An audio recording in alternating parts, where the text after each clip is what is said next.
গণভোটের রায়ের বিরুদ্ধে সরকারি দলের যে অবস্থান নিয়েছিল ঠিক তার প্রতিবাদ জানিয়ে 11 দলীয় যে ঐক্যজোট রয়েছে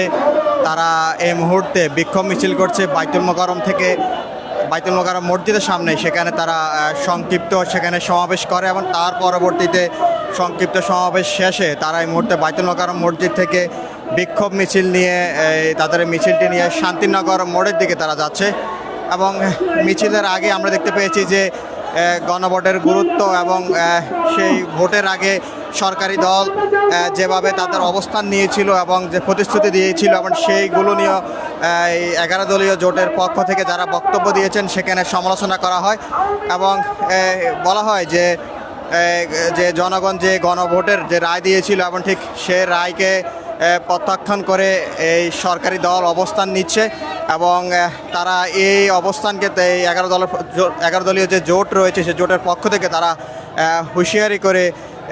দিয়েছে এবং বলেছে যদি সরকার তার অবস্থানে অনড় থাকে এবং তাহলে এই প্রতিবাদ সংসদ এবং রাজপথেও করা হবে এবং ঠিক প্রতিবাদ এবং বিক্ষোভ মিছিলের মাধ্যমে তারা এই গণভোটের যে রায় জনগণের যে ভোট দিয়েছিল গণভোটের পক্ষে হ্যাঁ ভোট দিয়েছিল এবং সেই দাবি তারা আদায় করে নেবে।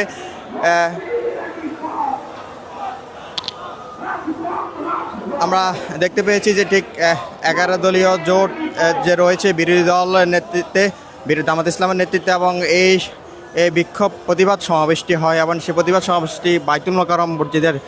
সামনে সেখানে অনুষ্ঠিত হয় এবং সেখান থেকে সংক্ষিপ্ত সমাবেশ শেষে তারা এই মুহূর্তে বিক্ষোভ মিছিলটি নিয়ে